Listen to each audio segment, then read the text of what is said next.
Oi, gente, tudo bem? Bom dia, boa tarde, boa noite. A gente vai começar nessa aula os aspectos do realismo brasileiro, um movimento muito importante que cai bastante em ambas as provas, é uma das leituras obrigatórias da URGS e sempre tem questão no Enem.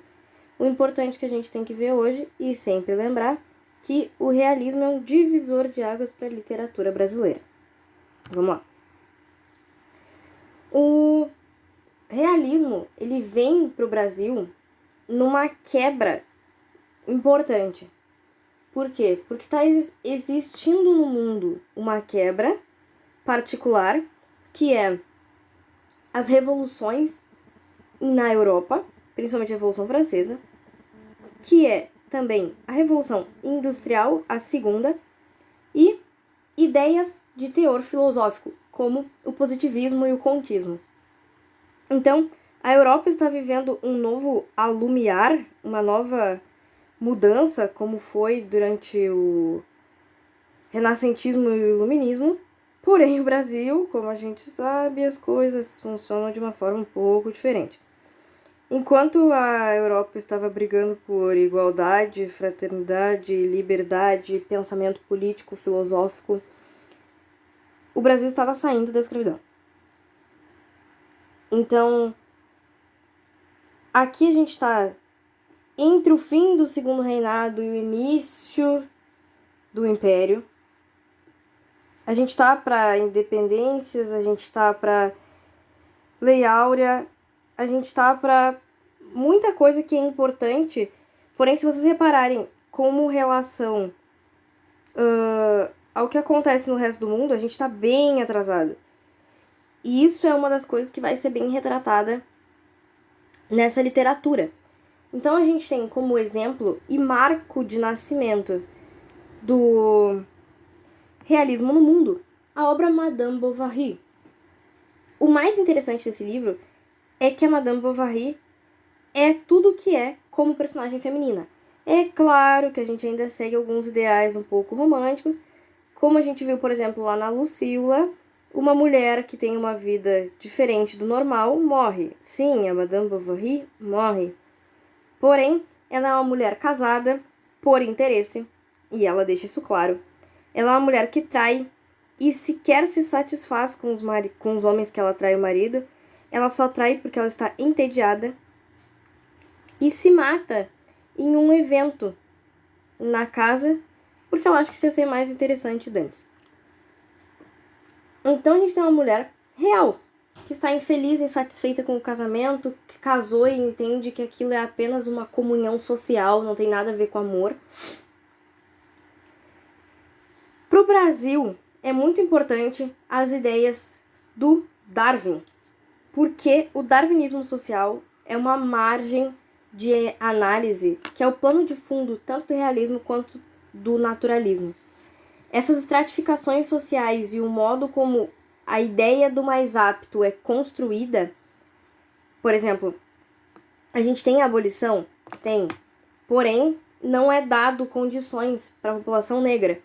Então, ela acaba decaindo e existe um posicionamento de análise de olhar para a população que acaba regredindo como uma espécie animal, como se pudesse se analisar os pobres e os negros como uma esfera animalesca da sociedade.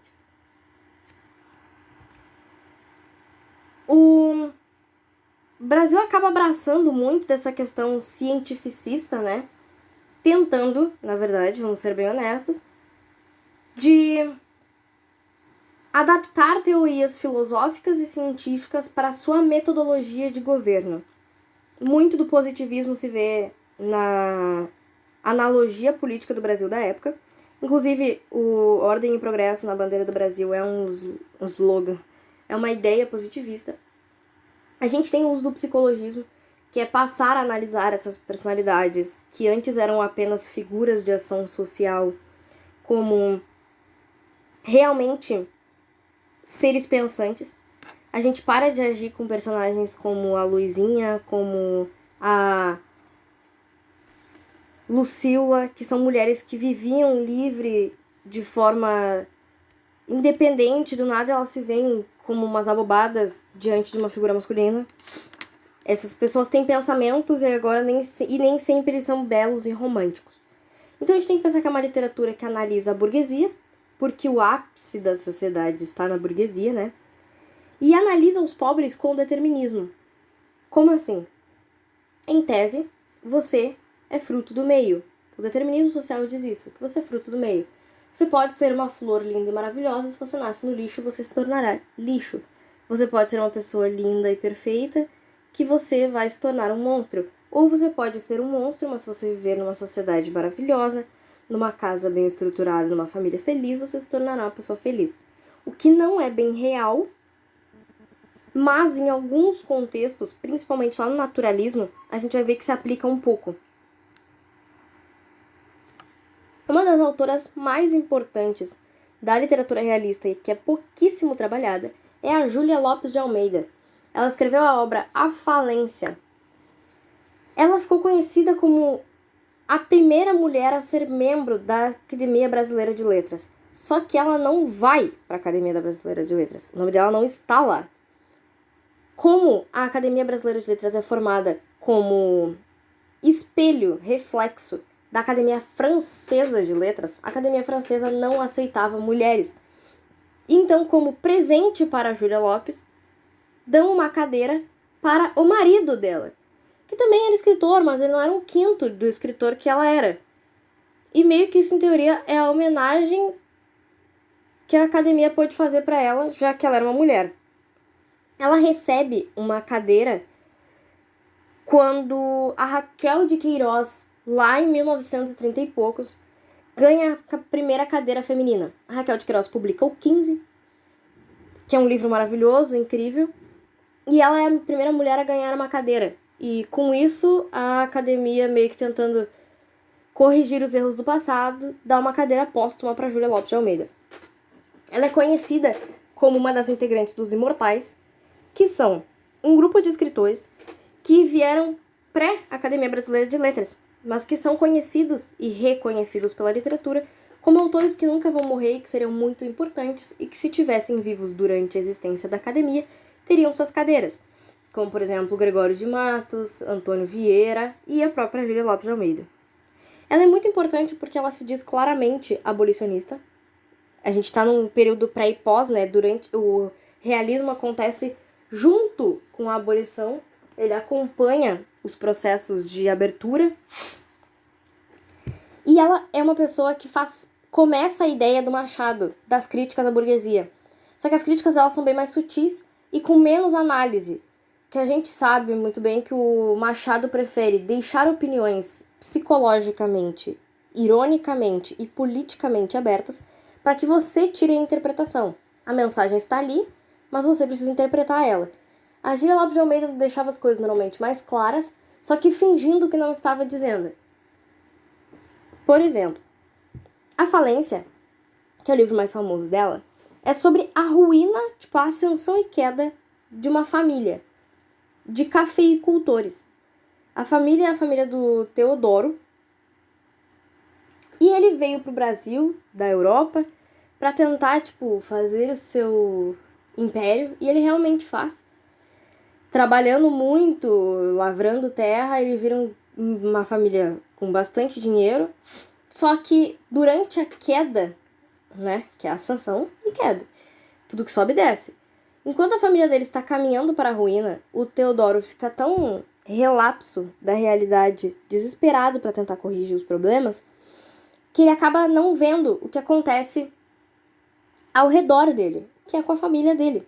Então, o jogo dessa obra é principalmente mostrar que a falência não é só da fazenda e das riquezas, mas também do retrato social da família.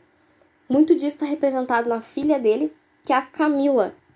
Essa menina tem um romance escondido com um doutor, só que ela não é casada, e isso na época é um ultraje, uma ofensa, um absurdo. Então, o Teodoro tá tão cego com a realidade dele que ele não percebe.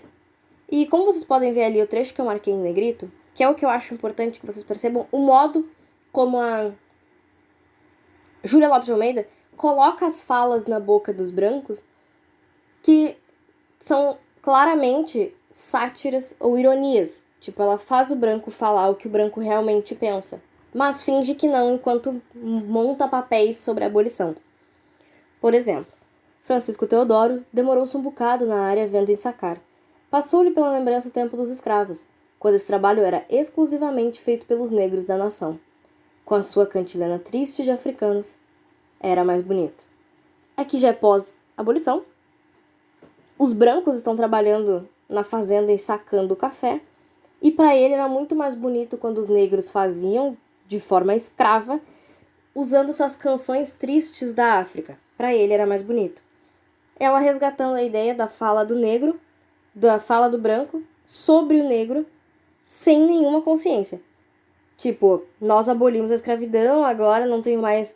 A mesma ideia que a galera diz hoje, né? Agora não tem mais racismo, não tem mais nada disso, sendo que continua perpetuando estas palavras. Outro autor importante, Raul Pompeia. O Raul Pompeia, ele é marcado várias vezes como um autor transicionado, porque ele pode ser classificado como realista ou como naturalista. O naturalismo, na verdade, é pegar o realismo e elevar à 10ª potência. Como o livro dele não está na 10ª potência ainda, muitos dos críticos literários, assim como eu, que não sou crítica literária, sou professora, mas eu também acho que ele é um autor realista. A ideia do Raul Pompeia não é nem a burguesia, e sim a altíssima sociedade. Os livros dele normalmente tratam disso. Ele escreveu O Ateneu, que é um livro sobre a vida de um menino em um colégio interno. A ideia do Raul Pompeia é exatamente trazer esses retratos sociais que ninguém vê. Porque, tipo, é meio fácil falar da burguesia e falar dos pobres, que é uma coisa que todo mundo vê, a classe média e a pobreza. Mas o que acontece dentro da alta sociedade é mais fechado, é algo que ninguém quer tratar. Que entra naquele contexto, por exemplo, do que ninguém sabe o que acontece dentro da política. Ninguém sabe o que acontece, é muito mais difícil tu ir lá. É muito mais fácil falar da vida da Anitta do que falar da vida do Sérgio Moro, porque a gente não sabe o que acontece. Então, esse retrato, esse recorte social que ele faz é importante porque a gente tem uma marcação de um tipo de pessoa que a gente não costuma ver. E principalmente de um tópico interessante, que é as marcações que ele faz sobre homossexualidade. O Ateneu é basicamente sobre a vida de um menino, o Sérgio. Ele já é adulto e tá contando a vida dele pra gente na época do colégio. O Sérgio entra nesse colégio interno, chamado Ateneu, do Rio de Janeiro. Para vocês entenderem, o Ateneu era tipo a escola. Todos os meninos de família nobre estudavam no Ateneu. O colégio, ele inclusive fala, até aceitava um ou outro por caridade, para não se dizer elitista. Mas a ideia do Ateneu é ser uma escola formadora dos homens da alta sociedade do Rio de Janeiro. O Sérgio, ele é um menino que, tipo, tá passando pelo cruzamento da maturidade. Então a gente vê muita coisa que ele não entende. Ou que ele fala e depois ele percebe que se equivocou. Ele mesmo fala que, fiados nesta seleção apuradora, que é comum o erro sensato de julgar melhores famílias as mais ricas, sucedia que muitas, indiferentes mesmo e sorrindo de estardalhaço da fama, lá mandavam os filhos. Assim entrei eu. Ele tá contando que, realmente, os mais ricos consideravam-se diferentes, por isso os filhos deles não estudariam com os outros. E foi assim que nasce o Ateneu. A ideia interessante desse livro, que é um marco para ele, é a existência de um menino nesse colégio chamado Sanches. Esse guri, ele é um estereótipo que infelizmente existe muito hoje, e vocês podem perceber. Que é a pessoa que ele faz bullying. E ele inferniza a vida de todo mundo que ele pode. Tudo que ele vê ao redor dele, ele quer infernizar. O papel dele na Terra parece que é ser o filho do anticristo. E o Sanches é um inferno. O Sanches bate no Sérgio, bate nos amigos do Sérgio, pega as coisas deles, arma umas emboscadinhas, quase mata o Sérgio afogado numa aula de natação. E no meio do livro a gente percebe que o Sanches começa a dar em cima dos Sérgios. Então a ideia é, ele é uma pessoa... Ele é um menino gay, ou bissexual, a gente não sabe, né? Mas, tipo, ele é um menino homossexual que não se assume, não se aceita, meio que se apaixona pelo Sérgio e resolve transformar a vida dele no inferno. Vocês vão perceber que isso é uma coisa que acontece muito, até hoje, principalmente em coisas de televisão, série, novela.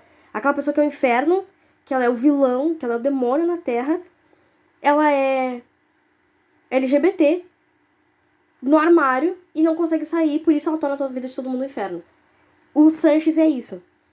E todo o retrato das relações das pessoas com o Sérgio, com o Sanches, e de como o Sanches é essa pessoa enrustida, entre aspas, e torna a vida de todo mundo um inferno. Então tem muito disso nesse livro. Dos meninos dentro do internato que são homossexuais, ou se envolvem escondidos entre si, ou são como esse personagem que é o mais marcante, que é o Sanches, que vive infernizando porque não se assume. E claro, por fim, ele, o mais importante, o Machado de Assis. O Machado, ele é um marco dessa literatura por simplesmente fazer o que era feito na Europa. Ele dá um passo a mais.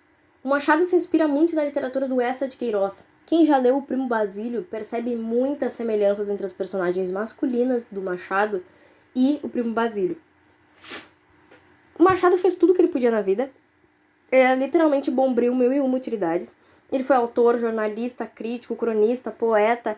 Ele foi diplomata, ministro. Tipo, se vocês chegassem pra ele, tipo, meu, vamos levantar essa parede aqui, ele ia ser pedreiro.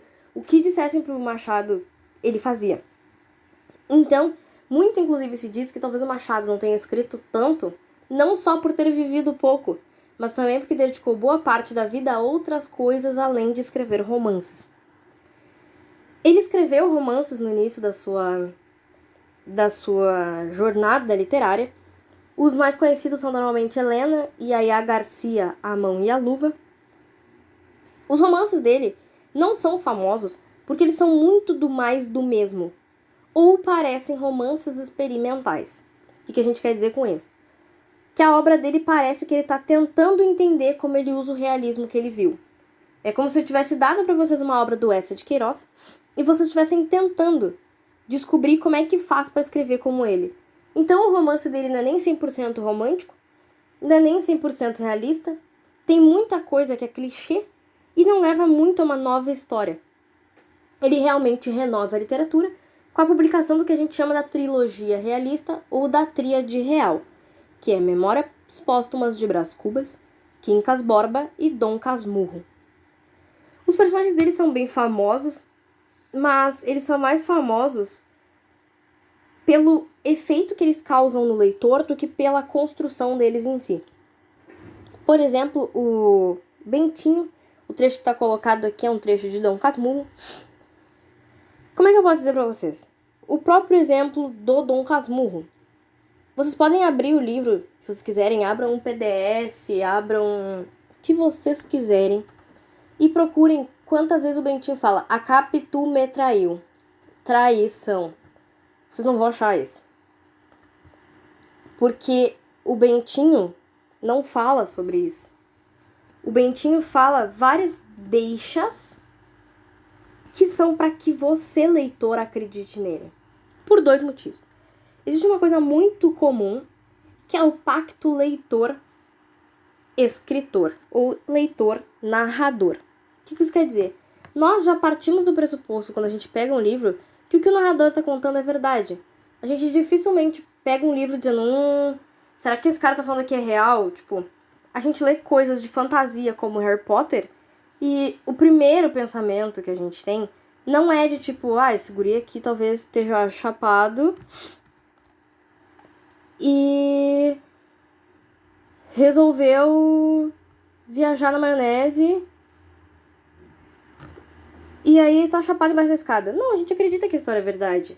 A gente acredita que o Viagem ao Centro da Terra é verdade. Assim como a gente acredita que o Bento tá falando a verdade. Porém, as pessoas esquecem da construção do Bentinho, que é um homem advogado sozinho. O Bento é um advogado. Ele fala isso no começo do livro, na primeira página do livro. O Bento diz pra gente que vai escrever a obra para unir as pontas da vida. Só que a obra dele só começa perto da Capitu e basicamente encerra quando a Capitu morre. Então, as pontas da vida dele são a existência desta mulher que lhe fez tanto mal. A sacada do Machado é exatamente essa. Ele conhece esse pacto entre leitor e narrador, e ele sabe como o teu cérebro funciona. Então, a maior sacada dos personagens do Bentinho não é fazer a gente acreditar que a Capitu traiu o Bentinho. Porque o Bentinho sequer fala isso. Ele fala coisas, ok, ele fala, e o silêncio se fez confissão. O Ezequiel realmente se parecia com o Escobar. Só que ele nunca diz, a Capitu me traiu com o Escobar. Vocês e eu inferimos isso. Então ele pega a construção social de quem tá lendo, que já tá naturalmente predisposto a julgar a mulher. É muito fácil julgar a Capitu. É muito fácil partir do ponto de que a Capitu é uma traidora e de que o Bentinho é apenas um menino inocente coitado. Porque ele faz isso. Ele conta o quanto ele era um menino inocente, enquanto a Capitu era perversa, o quanto a Capitu já era muito mais mulher do que ele era homem. Então a mágica dos personagens do Machado é que eles representam uma parte do nosso subconsciente que nós não estamos acostumados a lidar. Nós somos super desconstruídos em muitas coisas, mas em 130 páginas nós estamos julgando a Capitu. Essa é a mágica da literatura do Machado que a gente vai ver na próxima aula.